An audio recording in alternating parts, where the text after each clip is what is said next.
Bismillahirrahmanirrahim. Allahu la ilaha illa huwal hayyul qayyum.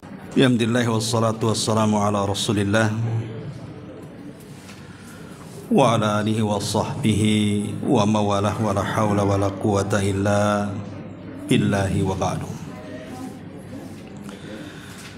Alhamdulillah, segala puja dan puji hanya milik Allah subhanahu wa ta'ala. Salawat dan juga salam kita hadiahkan kepada Rasul kita Nabi besar Muhammad sallallahu alaihi wa ala alihi wasallam.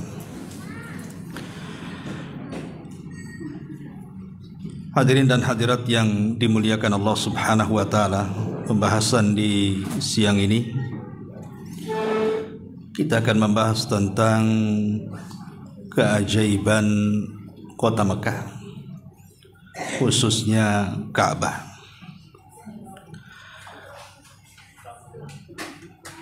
Ma'asyiral muslimin wal muslimat rahimani wa rahimakumullah. Al-Imam Ibnul Qayyim rahimahullahu ta'ala mengatakan bahwa tidak ada tempat terbaik di dunia melebihi Makkah. Makanya Allah subhanahu wa ta'ala sampai bersumpah dua kali. Pertama dalam surah At-Tin ayat 3, wa hadzal baladil amin, dan inilah negeri yang aman. Dan yang kedua dalam suratul Balad ayat pertama, la uqsimu bihadzal balad. Dan dalam kaidah tafsir, tidaklah Allah subhanahu wa ta'ala bersumpah dengan makhluknya kecuali makhluk itu punya keistimewaan yang luar biasa di sisi Allah azza wa jalla.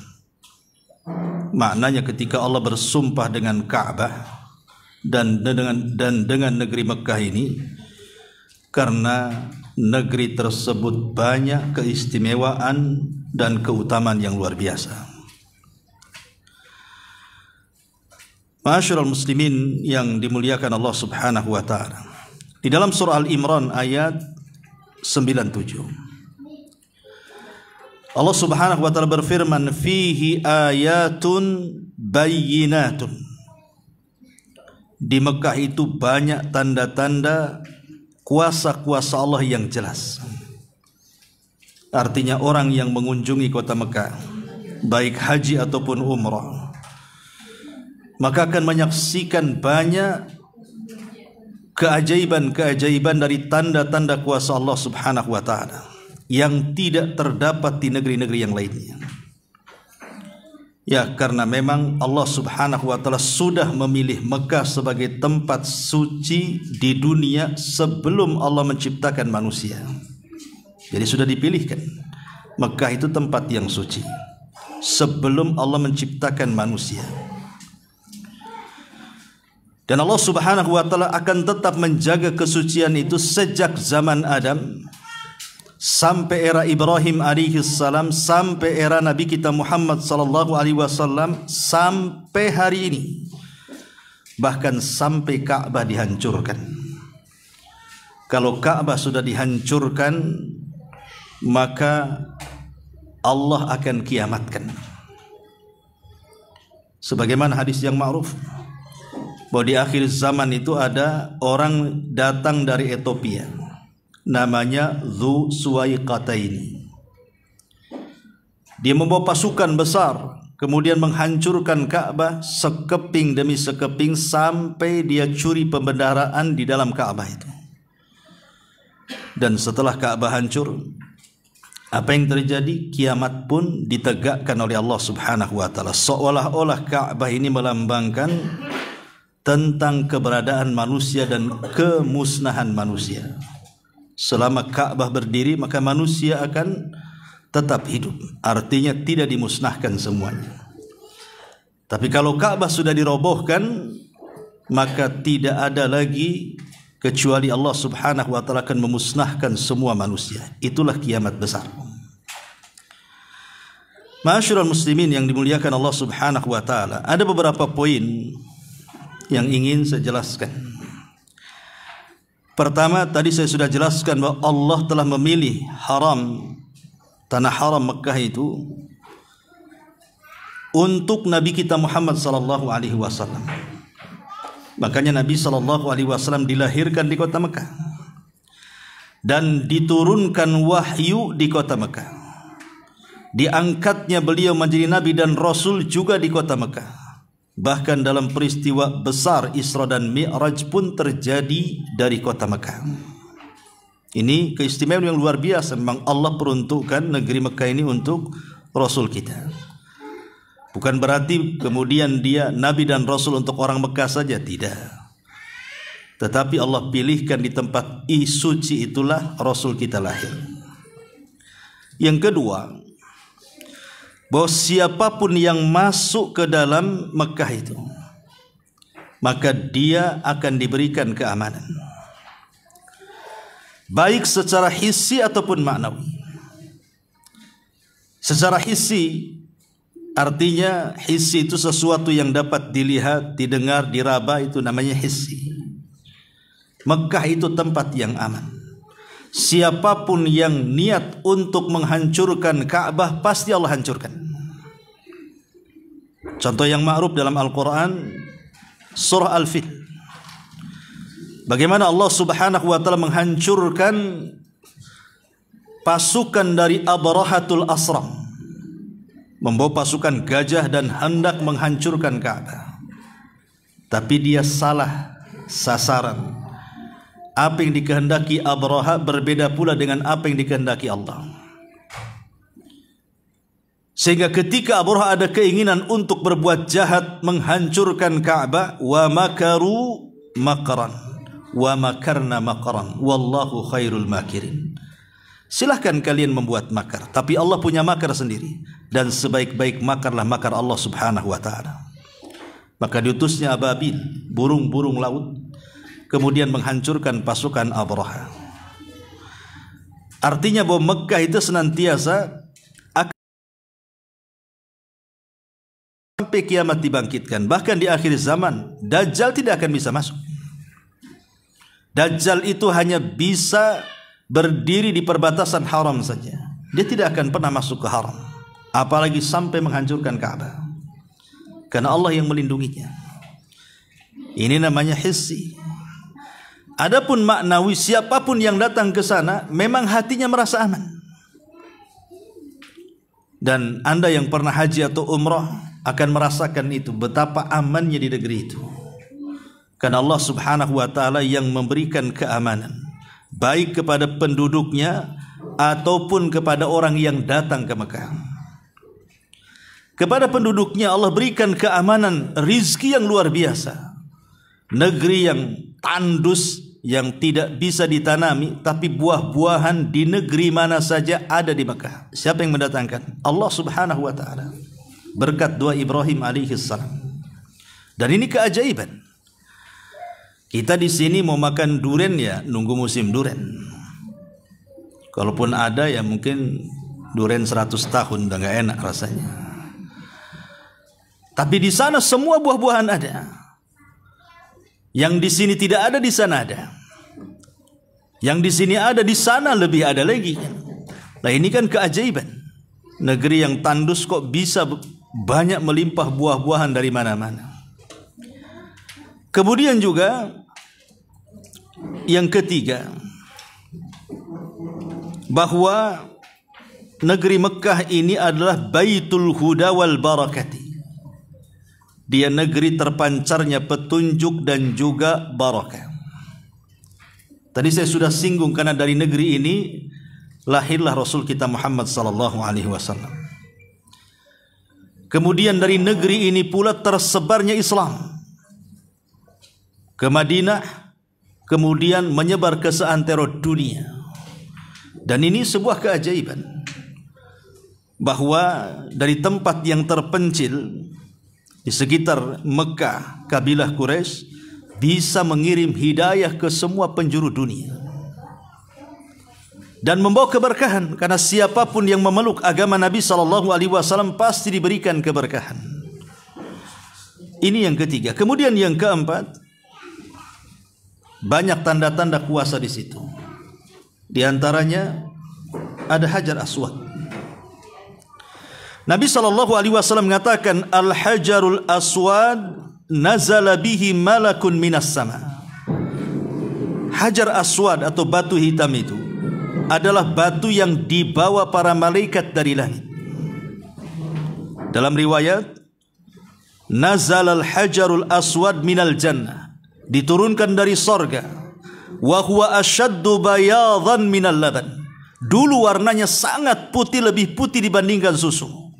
Fasawadathu khotoya bani Adam. Tetapi menjadi hitam karena dosa-dosa yang dilakukan anak Adam. Karena di zaman jahiliyah banyak kesyirikan, sehingga kesyirikan itulah yang kemudian memudarkan warna putih sehingga menghitam dan sampai sekarang batu itu disebut Hajar Aswad. Persis seperti dosa yang menempel dalam hati kan. Allah akan masukkan titik hitam untuk sekali dosa, 2 kali dosa, 2 kali titik hitam, 10 kali dosa, 10 titik hitam, sampai hati kita menghitam. Begitulah dosa, membawa kehitaman. Kalau yang kulit hitam enggak lah ya, maksudnya hatinya ya. Ma'asyiral muslimin yang dimuliakan Allah Azza wa Jalla, la Hajar Aswad ini keajaiban dunia. Dan ingat secara fikih, tidak ada batu yang boleh dicium ataupun diusap yang mencium dan mengusapnya dapat pahala, dan dalam rangka ta'abbud dan beribadah kepada Allah, kecuali Hajar Aswad. Maka kalau ada batu-batu selain Hajar Aswad sampai dicium, sampai diusap, apalagi sampai diambil berkahnya, maka dustakan itu semuanya. Jangan percaya. Dulu ada bocah kecil namanya Ponari. Masih kenal Ponari? Mudah-mudahan dapat hidayah. Nemu batu namanya batu petir. Menciumnya dalam berkahnya. Jadi kita mencium dan mengusap itu bukan dalam rangka mencari berkah, tapi dalam Allah. Sebagaimana perkataan Umar bin Khattab, mencium Hajar Aswad setelah tawaf. Wallahi inni la a'lamu annaka la tadhurru wa la tanfa.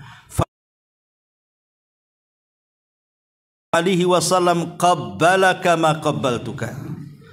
Wahai batu, kata Umar, aku tahu engkau ini seonggok batu saja, tidak. Kalau bukan karena aku melihat Rasul mencium engkau, aku tidak akan mencium engkau. Dari sini bahwa menciumnya karena Rasul menciumnya. Karena Umar mengatakan, kalau aku tidak melihat Rasul mencium kamu, buat apa aku cium kamu? Berarti menciumnya Umar bukan mencari berkah dari batu, tetapi dalam rangka ta'abbud dan beribadah, mencontoh Nabi. Karena Rasul mencium, aku cium.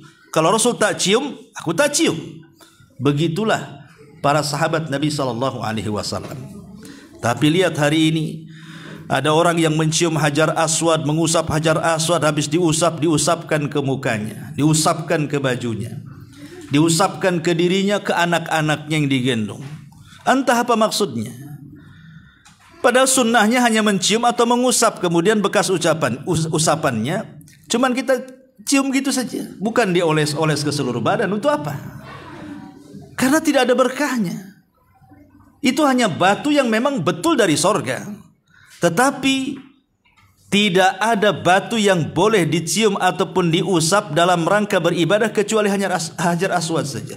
Kalau Hajar Aswad saja kita tidak boleh tabaruk di situ, meminta berkah. Karena itu hanya batu saja. Kalau minta berkah langsung kepada Allah. Di Mekah, tempat mustajab, ngapain ke batu minta? Minta langsung kepada Allah Subhanahu wa ta'ala.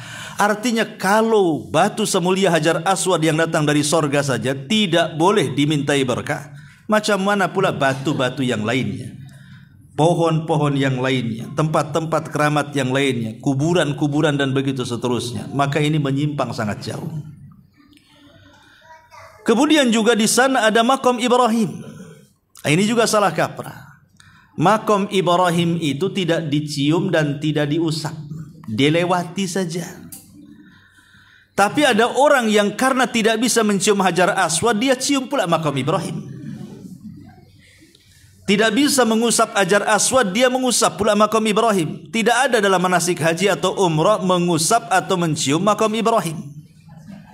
Ya betul, makam Ibrahim adalah salah satu keajaiban dunia. Karena di dalam makam itu ada mutiara yang sangat luar biasa dan ada cap kaki Nabi Ibrahim. Itu mutiara dari sorga. Karena makhluk sorga yang di dunia ini kan ada 4. 1, Sungai Nil dan Efrat. Kemudian yang kedua, Hajar Aswad dan makam Ibrahim. Lah ini turun dari sorga. Maksudnya Sungai Nil dan Efrat itu maksudnya air yang pertama. Kalau sekarang ya airnya ya air dunia lah. Awal air yang memenuhi Sungai Efrat dan juga Sungai Nil itu dari sorga. Sama dengan penciptaan manusia. Awalnya dari tanah. Apa sekarang kemudian dari tanah? Kalau ingin buktikan dari tanah, gores tuh tangan, keluar tanah apa keluar darah? Berarti kita sudah tidak dari tanah lagi. Itu Adam saja yang dari tanah.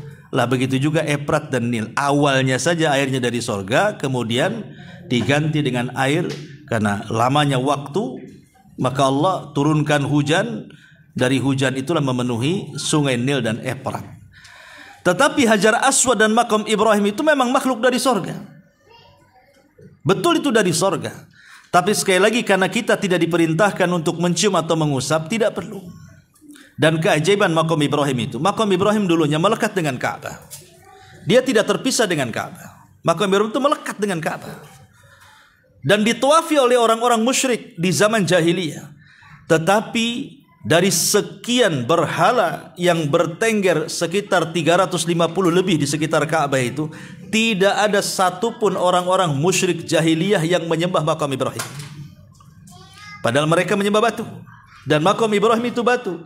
Dan mereka sudah tahu keutamaan makam Ibrahim. Tetapi Allah takdirkan dengan kuasanya tidak ada orang musyrik yang menyembah makam Ibrahim. Sehingga ketika kemudian kaum muslimin sholat di belakang makam Ibrahim, tidak ada yang mencela. Sebab kalau seandainya sempat disembah orang-orang musyrik, apa kata mereka? Lihat, orang-orang Islam sedang sholat di hadapan berhala, kan begitu. Tapi tidak terjadi. Lalu kenapa kemudian makam Ibrahim ini bergeser sehingga beberapa meter dari arah Ka'bah? Karena keinginan Umar bin Khattab radhiyallahu anhu meminta kepada Rasul untuk digeser. Sebab kalau seandainya tidak digeser, nanti akan bercampur orang tawaf dan orang salat. Dan itu akan membahayakan orang tawaf. Dan juga orang yang salat di belakang makam kan. Maka dijauhkanlah makam dari Ka'bah. Dan Umar meminta bahwa tempat ini jadikan musalla tempat salat. Maka turun ayat wattakhidhu min maqami Ibrahima musalla. Ma'asyiral muslimin yang dimuliakan Allah Subhanahu wa taala. Kemudian juga di sana ada air yang disebut dengan Zam-Zam. Tidak ada air di dunia yang kalau diminum dapat pahala dalam rangka beribadah kepada Allah kecuali air Zam-Zam. Kalau kita minum dalam rangka beribadah dapat pahala, air Zam-Zam itu. Dan tidak ada air yang lebih hebat dibandingkan Zam-Zam. Karena Zam-Zam itu, kata Nabi SAW, ma'u Zam-Zam lima syuribalahu. Orang yang meminum air Zam-Zam itu akan dikabulkan setiap permohonannya. Dan ini kesempatan. Alhamdulillah sekarang air Zam-Zam itu sudah sampai di Madinah. Dikelola oleh PT kan itu. Kemudian sampai di Madinah, di Masjid Nabawi itu kalau masuk semua tong-tong Zam-Zam itu banyak. Ya kita minimal sholat 5 waktu. Maka sempatkanlah setiap sholat 5 waktu masuk, ambil gelas, kemudian tuang, minum. Dan boleh sambil berdiri, khusus untuk air Zam-Zam. Tapi kalau yang lain sebaiknya tidak berdiri kan gitu. Jadi minum air Zam-Zam, habis minum berdoa. Coba bayangkan 5 kali sehari kita bisa minum air Zam-Zam. Setiap masuk masjid minum, setiap masuk masjid minum, sepuasnya. Ya, dan bisa berdoa di situ. Nanti Mekah lagi sama. Ya, tapi jangan mandi di situ. Ya, ada khusus mandi. Artinya bahwa di sini bagaimana Allah Subhanahu wa taala sudah memberikan takdir kepada kita dengan keluarnya air yang penuh dengan berkah, yang kalau meminumnya dalam rangka beribadah dapat pahala. Maka kalau ada air selain air Zam-Zam yang diminum dapat pahala ataupun lebih daripada itu berkah, maka jangan benarkan. Tidak ada. Seberkah-berkahnya air Zam-Zam saja, kita tidak boleh tabaruk dengan air Zam-Zam. Tabaruk itu kepada Allah, minta berkah itu kepada Allah, bukan kepada air. Ya. Ketika kita minum itu dalam rangka ta'abudan saja, ya, beribadah kepada Allah, kemudian berdoa. Kalau air Zam-Zam saja kita tidak minta tabaruk kepada air, macam mana air-air yang lainnya? Macam mana air-air yang lainnya kan? Yang sekarang banyak air-air dijual oleh oknum-oknum yang mengaku ustaz atau ustazah atau kiai apa kan itu. Oknum lah ya, saya katakan. Ya, kadang-kadang air ini udah disolawati sekian kali, harganya sekian. Anda sedang bisnis atau apa kan itu? Ya. Jadi dari sini kita tahu bahwa ini air yang luar biasa. Kapan kemudian air ini muncul? Dan ingat, ikhwatu fillah muliakan Allah Azza wa Jalla, Makkah itu tanah gersang, tanah yang tandus, susah mendapatkan air. Tapi sejak Zam-Zam itu ditusuk oleh satu sayap malaikat Jibril persis di kaki, dekat kakinya Ismail alaihi salam, kemudian muncrat ke bumi. Maka kemudian Hajar ketika itu saking senangnya dia sudah putar-putar cari air kok nggak dapat, tiba-tiba kemudian memancar air dalam tanah. Saking senangnya dia lantas membuat kolam. Jadi ambil tanah itu sambil dibuat kolam begini, sambil bicara zam, zam, zam, zam. Zam-zam itu artinya mengumpulkan tanah, menggundukkan tanah. Ya, akhirnya jadilah kolam. Maka sejak itu air disebut Zam-Zam. Lah sejak itu air, dan anehnya air itu tidak pernah kering sampai sekarang kan. Sejak zaman ditusuknya sumur itu oleh sayap Ibrahim, sayap malaikat Jibril di samping kaki Ismail sampai hari ini. Mana ada ceritanya surut Zam-Zam itu. Dan tidak diketahui dari mana sumbernya. Padahal itu negeri gersang. Bahkan anehnya juga, kalau kita gali sumur di selain Zam-Zam di tempat-tempat lain itu rasanya asin. Tapi Zam-Zam tidak asin. Kalau bukan keajaiban apa namanya? Ya. Hari-hari kita minum air Zam-Zam. Bahkan Nabi SAW kalau setelah tawaf, nanti bagi anda yang umroh itu tawaf, ya, kemudian sebelum ke sa'i itu masuk lorong, maka disunnahkan ambil air Zam-Zam kemudian disiramkan di kepala. Ya, ambil air, minum, ambil lagi, siramkan di kepala. Tapi sekali lagi ini dalam rangka mencontoh Nabi, karena Nabi seperti itu, bukan mencari berkah, ya, supaya dapat pahala dan doa-doa kita dikabulkan di situ. Baru masuk ke tempat sa'i.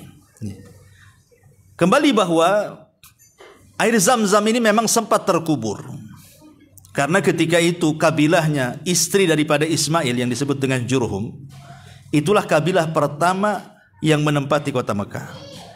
Ketika diserang oleh Huza'ah, kalah dia. Dan Huza'ah tahu bahwa ekonomi mereka dari penjualan air Zam-Zam itu. Makanya oleh suku Jurhum, biar tidak diambil sumur itu, dipendam, diuruk bahasa kitanya, sehingga sempat hilang beberapa ratus tahun lamanya.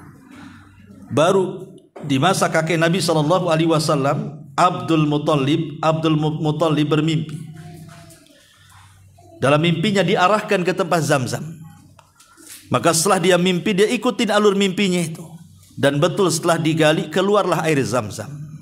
Yang dulu ditimbun oleh suku Jurhum, digali lagi oleh Abdul Muttalib kakek Nabi SAW, dan dijaga oleh seluruh keturunannya sampai hari ini. Alhamdulillah, dengan teknologi yang luar biasa, sekarang memudahkan Zam-Zam itu untuk diambil dengan mesin. Kalau dulu kan pakai timba tuh. Ya, 30 meter itu kan dalam tuh. Ya, kalau nyemplung itu udah nggak tahu tuh. Tapi yang jelas bahwa itu air berkah karena memang posisinya juga tidak jauh dari Ka'bah, posisi sumur Zam-Zam itu. Dan ini keajaiban dunia juga air Zam-Zam ini. Ma'asyiral muslimin wal muslimat rahimani wa rahimakumullah. Ya tentu selain daripada itu dia bisa untuk pengganti makan. Bahkan ada seorang ulama, saya lupa namanya, dia sempat tersesat selama 3 bulan di padang pasir. Tidak ada makanan kecuali hanya air Zam-Zam saja. Jadi selama 3 bulan dia minum Zam-Zam saja. Dan seolah-olah sudah mewakili makan. Artinya kan ada apa di dalam air Zam-Zam ini? Kita saja kalau 2 hari minum terus kan air mineral ini, apa nggak menggigil tuh kelaparan kan? Kalau air Zam-Zam tidak. Kalau Anda tidak percaya buktikan saja. Pagi minum 1 tong gitu. Nanti siang minum lagi, sore minum lagi. Ya kan tidak ada masalah, dibuktikan saja karena memang itu bisa mewakili nutrisi dari nasi lah kalau kita di sini kan. Setara dengan itu. Jadi dari kesehatan itu banyak sekali, bahkan peneliti dari Jepang saya baca itu ya, mereka mengatakan bahwa kepadatan molekul air Zam-Zam ini sudah bisa untuk menyembuhkan banyak penyakit. Jadi detox dia. Ya, apalagi kalau sudah Zam-Zam dibacakan Quran lagi, makin padat lagi kan gitu. Makin bisa lagi membuang racun. Ma'asyiral muslimin wal muslimat rahimani wa rahimakumullah. Ya. Apalagi di situ ada air Zam-Zam, ada makom Ibrahim, kemudian juga ada Mina di sekitar Ka'bah dulu ya. Ada tempat sa'i. Di situ ada 2 bukit sebenarnya. Tapi karena perkembangan zaman bukitnya kemudian dipapas. Jadi tidak tinggi lagi Safa Marwah. Itu kan tinggi Safa Marwah itu. Oleh kerajaan Saudi ya, mungkin kayak kita di Batam ini dulu banyak bukit dipapas di perumahan semua kan. Tapi masih ditinggalkan bukit itu untuk menunjukkan ini Safa, ini Marwah. Alhamdulillah. Dan itu keajaiban. Disinilah kenapa sampai ada syariat sa'i di antara Safa dan Marwah ini. Karena saat Ibrahim alaihi salatu wassalam kemudian diperintahkan Allah untuk mengunjungi rumahnya yang ada di Mekah. Tiba-tiba kemudian Ibrahim diperintahkan Allah untuk menempatkan putra tercintanya Ismail dan istri tercintanya Hajar di situ. Kemudian pergi begitu saja. Sampai Hajar mengatakan, "Ala man tatrukuni?" Kepada siapa engkau menyerahkan aku wahai Ibrahim? Menitipkan aku kepada siapa? Enggak ada orang di sini. Tapi Ibrahim dilarang bicara. Bahkan menengok pun dilarang. Dan itu ujian yang berat. Berpuluh-puluh tahun ingin punya anak, setelah punya anak disuruh dipisahkan, kemudian tidak ada perpisahan yang mengenakkan, langsung pergi, tidak bicara, tidak boleh menengok. Coba kan. Allah hendak menguji Ibrahim. Karena kita tahu bahwa Ibrahim itu kan kekasih Allah. Dari seluruh para nabi dan rasul yang menjadi kekasih Allah itu 2. Pertama Ibrahim dan yang kedua Nabi kita Muhammad sallallahu alaihi wasallam. Dua-duanya kekasih Allah. Yang namanya kekasih tentu harus memberikan ujian soal kecintaannya. Apakah bulat kecintaannya kepada Allah ataukah sudah berbagi dengan Ismail dan juga istrinya. Makanya sengaja kemudian ditaruh di situ. Tapi Ibrahim memang kekasih Allah, dia bulat hanya karena Allah subhanahu wa ta'ala. Kalau itu sudah perintah Allah, sami'na wa ata'na, ditinggalkan. Ketika Hajar mengatakan, kepada siapa kau titipkan kami? Tidak jawab, tidak menengok. Karena itu perintah Allah. Itulah kekasih. Dia hanya memberikan cintanya hanya kepada Allah dengan cara menjalankan perintah. Tapi apakah ujian cukup sampai di sini? Tidak. Ada ujian yang jauh lebih berat lagi. Ketika sudah lama Ibrahim tidak berjumpa dengan anaknya, tiba-tiba kemudian ada perintah untuk menyembelihnya. Hanya berdasarkan mimpi. Tapi karena mimpi para nabi adalah wahyu, mau tidak mau harus dijalankan. Sehingga dia mengatakan kepada Ismail yang ketika itu usianya belasan tahun, "Ya bunayya inni ara fil manami anni adzbahuka fangdur madza tara." Wahai anakku, semalam ayahmu bermimpi menyembelih kamu. Macam mana pendapatmu? Jadi kalau bapak-bapak panggil anaknya, "Nak, semalam bapak nusuk kamu." Kira-kira jawaban anaknya, bapak aja lah yang ditusuk katanya. Tapi karena Ismail adalah didikan wanita yang luar biasa, tawakalnya kepada Allah Azza wa Jalla. Tidak ada wanita yang paling tawakal di dunia melebihi Hajar. Tidak ada. Bahkan tidak ada laki-laki yang bisa menandingi tawakalnya Hajar. Coba bayangkan, dia ditinggal di sebuah lembah kering kelontang, padang pasir, bukit berbatu, tidak ada manusia, tidak ada hewan, tidak ada tumbuhan, tidak ada makanan, tidak ada minuman. Apa yang terpikir? Matilah di situ. Tapi Hajar dengan tegas mengatakan, kalau ini perintah Allah wahai Ibrahim, idhab falan yudayyi'an Allah. Pergi ke sana, pulang sana, Allah pasti tidak menyanyiakan saya di sini. Itu sudah jelas-jelas. Nah, sekarang nih, bapak ini mau safar, jangan kasih duit istri. Mau safar lama, ya. Tawakal nggak tuh? Nggak akan tawakal. Abang silahkan setahun pergi 1 miliar tinggalkan. Nggak apa-apa, mau 2 tahun nggak apa-apa. Jadi lihat bagaimana Hajar ini luar biasa. Dan ini juga ada sebuah faedah besar. Ketika Hajar ini wanita berakal, membiarkan suaminya karena itu perintah Allah Subhanahu wa taala, maka istri yang salehah tidak menghalang-halangi suaminya yang mau beribadah kepada Allah. Karena banyak suami-suami ini terhalang ibadahnya karena istri. Contoh kecil, birrul walidain. Suami ini ingin birrul walidain, berbakti kepada orang tuanya, mau transfer uang lebih banyak dibandingkan istrinya. Wah, ada muring-muring. Perang dunia Israel sama Palestina. Ya. Karena ada kisahnya, ada istri ngancam mau minta cerai sama suaminya gara-gara ketahuan ngirim orang tuanya. Jadi suaminya selama ini dia tidak pernah memberitahukan, sekali ketahuan, wah itu minta cerai. Sampai ada istri yang seperti itu. Padahal istri ini kalau dia punya akal, dengan membiarkan dan mendorong suaminya kemudian menolong orang tuanya, itu bab min abwabir rizki. Justru di situ rizkinya akan mengalir di situ. Dia tidak paham bahwa di antara pembuka pintu rizki itu birrul walidain. Lihat Ibrahim ini dibiarkan karena tahu nggak mungkin Hajar itu kemudian ngentel, kemudian dikejar gitu, nggak boleh pergi, enggak, dibiarkan karena tahu ini perintah Allah. Ya. Jadi ini juga faedah yang besar bagi mama. Ya. Kemudian juga di antara keistimewaannya adalah awwalu masjidin wudhi'a fil ardi. Di mana Masjidil Haram itu adalah masjid pertama yang dibangun di atas permukaan bumi. Jarak Masjidil Haram dengan Masjidil Aqsa itu 40 tahun. Dan yang membangun dua-duanya Nabi Ibrahim. Jadi Ibrahim membuat haram dulu, setelah kemudian membuat Masjidil Haram, baru 40 tahun setelahnya dia pulang ke Syam kemudian mendirikan Masjidil Aqsa. Dan jaraknya 40 tahun.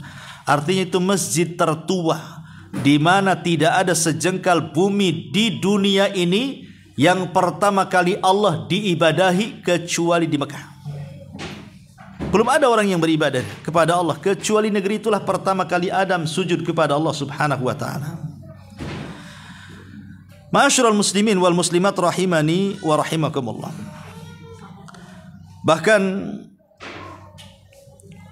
kalau kita lihat kemuliaan dan keistimewaan Ka'bah ini, sampai ketika salat orang tidak boleh meludah ke arah kiblat. Kalau memang orang harus meludah dalam salat, itu boleh, tapi ludahkan ke arah kiri. Jangan meludah ke arah kiblat. Karena itu dosa besar, tidak boleh. Bahkan Imam Nawawi rahimahullahu ta'ala itu bukan membatasi salat saja, sampai di luar salat. Imam Nawawi itu sampai memfatwakan di luar salat pun tidak boleh kita meludah ke arah Ka'bah, ke arah kiblat.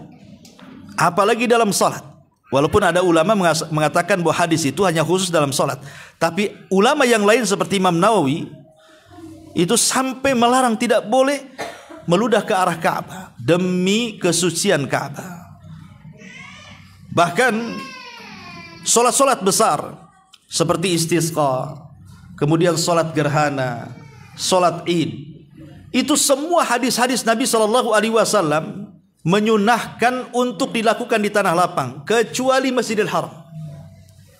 Di Masjidil Haram, kalau solat id, solat istisqa, solat gerhana, solat-solat besar, semua di dalam masjid. Tapi kalau masjid-masjid yang lainnya, tidak disunahkan. Ya, mereka disunahkan di tanah lapang kan, hatta di Madinah sekalipun. Dan ini keistimewaan. Bahkan lebih daripada itu, kalau kita bisa solat 1 rakaat saja, solat witir umpamanya 1 rakaat dengan surat yang paling pendek, Inna a'tainakal kautsar, itu surat favorit ya, itu sama dengan solat witir 100.000 kali solat di masjid-masjid Batam. Bayangkan 100.000 kali solat witir. Usia kita aja gak sampai segitu. Itu baru witirnya.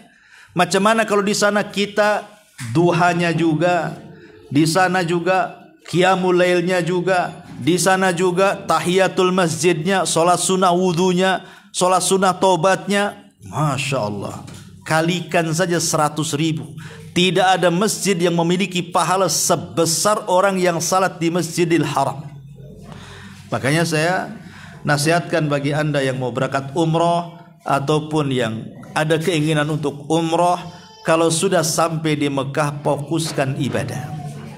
Kapan lagi kita dapat pahala sebanyak itu? Ya, habiskan saja solat tuh, kan solat banyak di situ. Mau malamnya, mau siangnya, mau paginya, solat banyak di situ, lakukan. Apalagi wajibnya kan itu. Tapi kemudian kalau sudah solat wajib 5 waktu, kan di sana berapa hari Pak Edi? 6 hari ya. Kalau di Mekah itu kita umrah, di Mekahnya 6 hari. Berarti 6 hari kan gitu. 1 harinya 5 waktu kali 6. Bayangkan 30 kalilah 100.000 kali solat di masjid. Pulang ke Batam tak mau solat. Alasannya sudah ada stok katanya. Kan saya sudah nyetok itu di sana. 1 kali solat duhur nih kan, berarti 100.000 kali solat duhur di masjid sini. Kenapa tak solat? Masih ada stok saya. Enggak, bukan begitu maknanya. Ya, bukan begitu. Itu hanya perbandingan pahala, bukan menggugurkan dosa. Kalau begitu bisa dibalik nantinya. Pamannya Rasul mengatakan, barang siapa yang solat subuh kemudian zikir tidak beranjak dari tempatnya sampai syuruk, kemudian solat 2 rakaat, pahalanya sama dengan haji dan umroh secara sempurna. Ah, saya tak mau haji, walaupun ada duit, saya sudah haji kok. Ya, saya nggak mau umroh, saya sudah umroh. Kapan? Tuh kemarin di Masjid Anu. Bisa. Itu hanya bercerita pahala, bukan cerita soal ibadahnya. Ibadah tetap wajib, harus 5 waktu sehari. Bahkan Nabi SAW saja yang solat di Masjidil Haram, tetap dia solat sampai akhir hayatnya. Makanya ini luar biasa, secara fikihnya saja orang yang solat di situ luar biasa. Bahkan orang-orang yang kemudian berusaha untuk memakmurkan, bukan hanya solatnya, mungkin di situ dicampur zikirnya, campur baca Qur'annya, ya, kemudian campur sedekahnya di sana, itu berlipat ganda tuh. Makanya kenapa orang-orang yang berniat jahat itu dosa besar. Jangan lagi berbuat jahat di negeri Mekah. Baru dari Batam ini sudah ada niat jahat. Ah, sekalian umroh, sekalian nyopet lah umpamanya. Itu kan ada niat jahat tuh. Itu sudah zalim itu. Sudah Allah ancam, nudzikhu bil adzabil alim. Kata Al-Quran, kami akan siksa dia dengan azab yang pedih. Jadi sampai Allah mengatakan, kami akan siksa dengan azab yang pedih orang yang ada niat, baru ada niat loh ya. Belum melakukan copetnya, belum tuh, belum nyopet. Baru niat mau umroh, sekalian nyopet. Itu saja sudah dapat ancaman, akan dimasukkan ke dalam azab yang sangat pedih. Macam mana betul pula di sana nyopet, naudzubillah. Nah, makanya kemuliaan, keagungan, keajaiban Mekah ini sangat luar biasa. Ya, dan tentu orang yang melihat tidak sama dengan orang yang mendengar. Laisal khabaru kal muayana. Tidak sama orang yang mendapatkan berita dengan orang yang melihat langsung. Kayak bapak-bapak yang nggak pernah umroh atau belum pernah haji, saya cerita, itu kan cerita namanya, saya bercerita. Lain dengan bapak yang langsung ke sana melihat, itu beda rasanya. Dengan orang makan jus, ada cerita, oh enak jus jeruk itu, nggak pernah dia minum jus jeruk. Dengan yang minum betul kan beda tuh. Makanya ada istilah laisal khabaru kal muayana. Beda orang yang dapat kabar dengan yang melihat langsung. Kalau melihat langsung ya memang luar biasa keajaiban dunia, kita akan bisa menyaksikan di sana. Ma'asyiral muslimin wal muslimat rahimani wa rahimakumullah.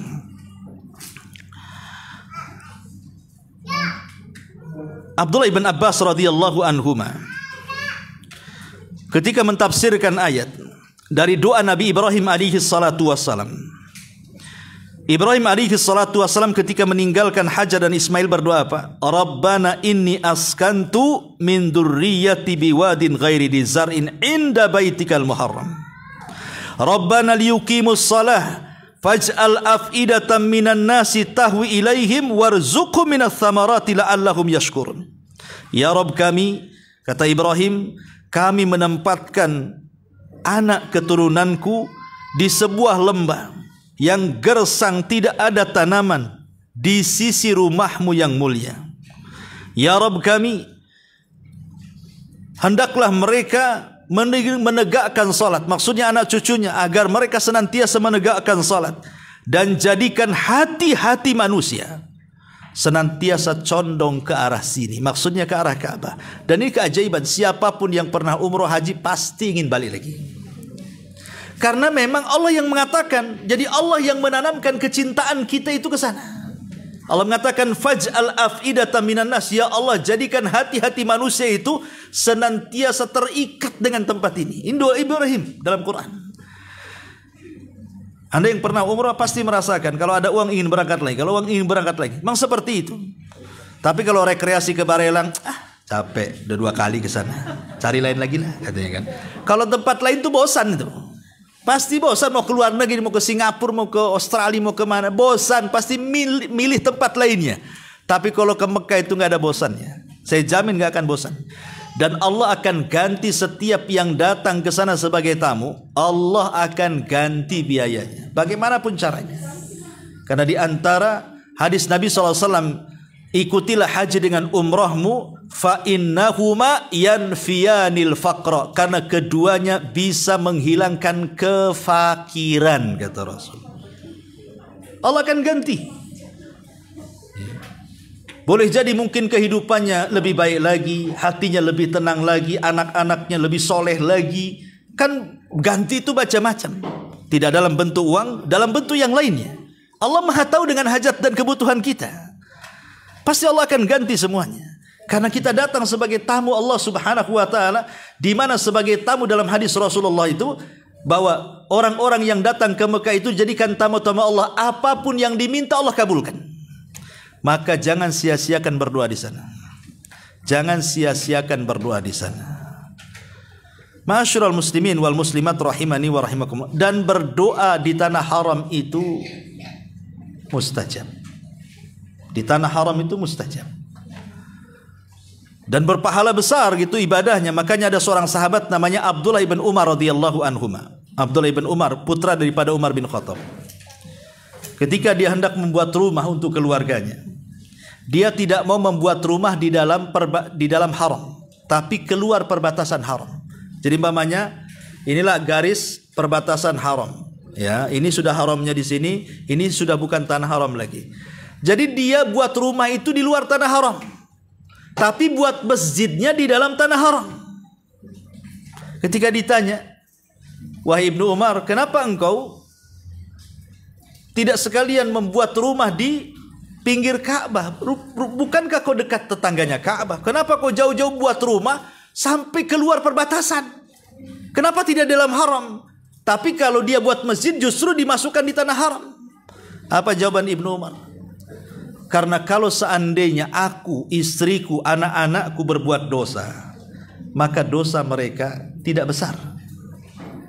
Tapi kalau seandainya rumahku ada di dalam tanah haram, kemudian melakukan dosa, maka dosanya dilipat gandakan. Tapi kalau aku ibadah, sengaja aku buat masjid masuk di tanah haram, karena 1 kali solat sama dengan 100.000 kali solat. Ya. Karena beda kalau haram dengan Madinah ya. Kalau haram itu kita solat di masjid mana saja, asal masih tanah haram, itu pahalanya sama. Tapi kalau di Masjid Nabawi beda.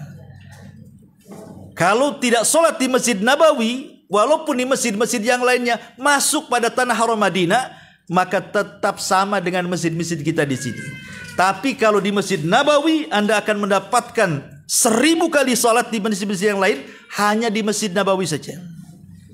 Tapi kalau di Masjidil Haram tidak, pokoknya di semua tanah haram. Ya. Ada masjid di situ, salat di situ pahalanya sama 100 kali lipat. Ya. Luar biasa gitu ya. Makanya jangan sia-siakan, mumpung kalau seandainya Allah takdirkan diberangkatkan ke sana, maka jangan sia-siakan untuk beribadah. Masa 6 hari di sana, kemudian dihabiskan dengan jalan-jalan, ya. Jalan-jalan udah dikasih travel biasanya, tapi ini kurang.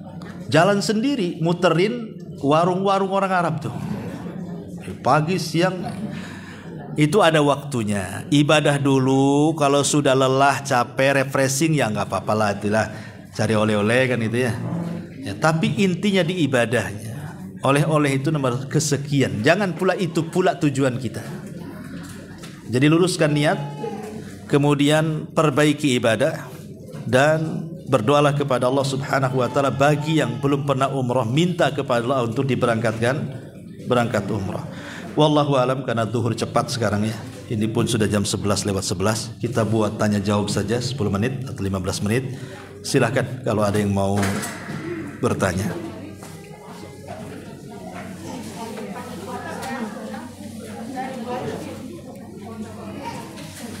Boleh? Ada mic-nya? Pakai mic aja. Ini tolong mic-nya. Mic-nya nih. Biar kedengaran. Iya. Nanti bisik-bisik. Curiga apa ini?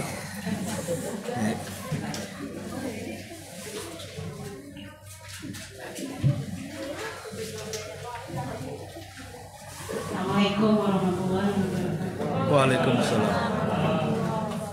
Bismillah.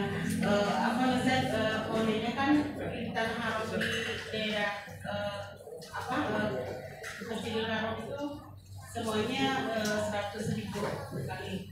Nah, terus kalau itu berarti nggak apa-apa ya kalau terputus saf dari Masjidil Haram? Ya misalnya kadang kita terpotong di jalan raya gitu Ustaz. Ya kalau seandainya jemaahnya membludak sampai ke jalan dan tidak ada tempat di luar, ya masuk. Ya tentu walaupun 100.000 sama di masjid-masjid lainnya, ya sholat di Masjidil Haram lebih afdol karena ada Ka'bahnya. Cuman pahalanya sama, tapi ada tambahan lain karena di dalam haram kan. Sholatnya juga, doanya dan begitu seterusnya kan lebih kalau di situ. Cuman maksudnya yang pahala 100.000 itu saja yang menyebar di semua tanah haram. Tapi kalau di dalam masjid itu ya macam-macam keutamaannya, lebih besar.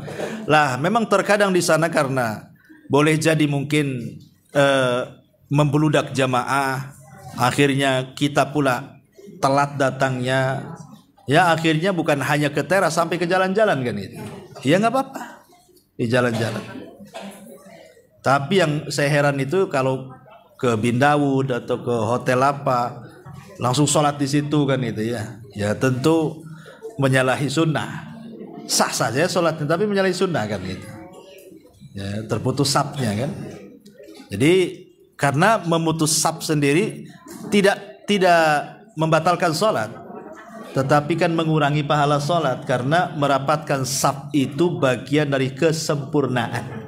Berarti kalau tidak rapat apalagi terputus ya tidak sempurna berarti sholatnya. Tapi sah sholatnya karena itu bukan pembatal sholat, memutus saf itu. Wallahu a'lam.